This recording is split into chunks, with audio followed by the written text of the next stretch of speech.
Alien cadets collapsed in gravity training. Human girl stretched and smiled. The Galactic Naval Academy's training facility hummed with the low vibration of gravity generators warming up. Cadet Zara Chen adjusted her uniform and glanced around. The massive chamber, taking in the nervous energy radiating from her alien classmates. The morning's exercise would push them all to their limits, or so the instructors believed. "Today we test your resilience under variable gravity conditions," announced Commander Thex, a towering Altarian whose forearms gestured dramatically. "You will experience gravitational forces ranging from 0.5 to 4.2 standard galactic units. Only the strongest will advance to orbital combat training." Zara suppressed a smile. Standard galactic gravity was roughly equivalent to Earth's moon, about 1/6 of what she'd grown up with. Even at maximum intensity, this exercise would barely match her homeworld's natural conditions. Around her, cadets from dozens of species shifted uneasily. The Etherians, with their gossamer wings and hollow bones, looked particularly concerned. The stocky granite folk seemed more confident, their rock-like skin gleaming under the training lights. The serpentine coil dancers swayed nervously, their scales rippling with bioluminescent anxiety patterns. "Form ranks," Thex commanded. "We begin at minimum gravity and increase gradually." The chamber's floor lit up with positional markers. Zara took her assigned spot between Kelix, a coil dancer whose friendship she'd earned during tactical classes, and Grex, one of the granite folk who rarely spoke, but often watched her with curious fascination. The gravity generators engaged, with a deep thrum.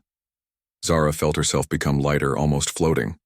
Around her, the other cadets began basic movement drills: running, jumping, combat maneuvers. For most species, low gravity offered advantages: increased speed, higher jumps, reduced fatigue. "Increase to 1.0 standard," Thex announced after 10 minutes. The weight returned gradually. Zara felt more grounded now, closer to her comfort zone. Several Etherians began breathing harder, their delicate frames struggling with the additional mass. The coil dancers moved more deliberately, conserving energy. "You're handling this well," Kelix whispered, though her scales had shifted to a worried yellow-green. "It's not bad," Zara replied honestly. She'd grown up playing in Earth's crushing gravity, where every step required strength these aliens couldn't imagine. 1.5 standard, came the next command. Now things got interesting. The Etherians were visibly struggling, their movements becoming sluggish and labored. Even some of the more robust species showed signs of strain. But Zara felt normal. This was roughly equivalent to Mars gravity, where she'd trained during her childhood summers visiting the terraforming colonies. 2.0 standard. The first casualties began. 3 Etherians collapsed, their wings crumpled beneath them like broken origami. Medical drones swooped in to extract them from the field. Several other species dropped to protective crouches, breathing heavily. Grex, despite his solid build, was struggling. "How are you still standing?" he gasped between breaths. Zara looked around the chamber. More than half the cadets were down or barely functional. Those still upright moved like they were walking through thick liquid.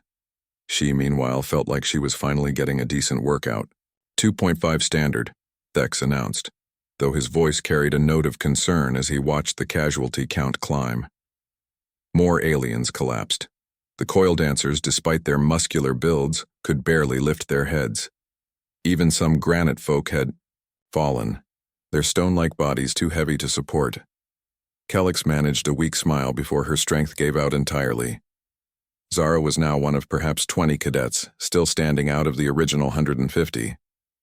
And unlike the others who were fighting just to remain conscious, she felt energized. Without thinking, she began her morning stretching routine, the same one she'd done every day since childhood on Earth. The remaining cadets stared in shock as she bent backward into a perfect arch, then flowed into a series of flexibility exercises that would have been challenging even in standard gravity. 3.0 standard, Thex said, though his voice was barely a whisper now. The last of her classmates crumpled.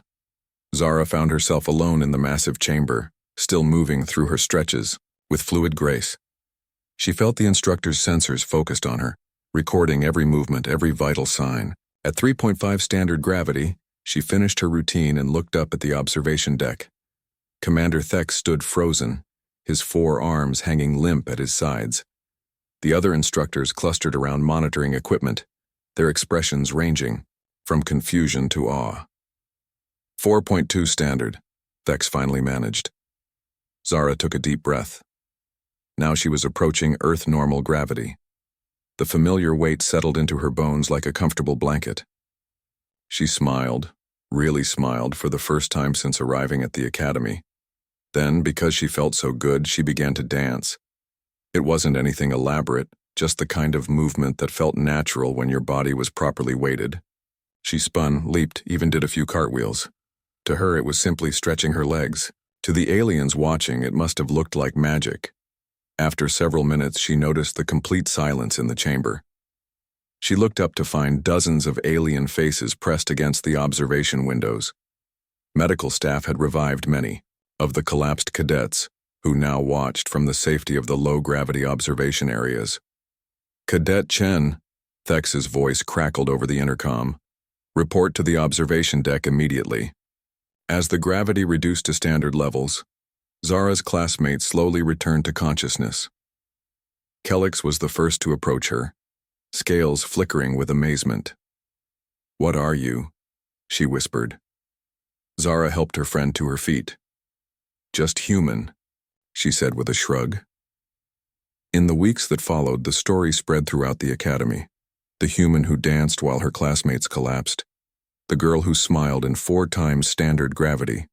The cadet from the death world called Earth, where the very air was poisonous and the gravity would crush most galactic species. Humanity's application to join the Galactic Naval Forces was fast-tracked after that day. When the Academy administrators learned that Earth's gravity was actually slightly higher than their maximum training level, they realized they had discovered something unprecedented, a species that was naturally adapted to conditions that would kill most of their member races. Zara became the first human to graduate as a galactic naval officer. But more importantly, she opened the door for her entire species to join the greater galactic community, not as the weak newcomers most had expected, but as the most physically resilient warriors the galaxy had ever seen. Years later, when alien children asked why humans were so feared in combat, their elders would tell them about the girl who stretched and smiled while gravity itself tried to crush her. It became a legend across 1,000 worlds, proof that sometimes the most dangerous opponents are the ones who smile in the face of impossible odds.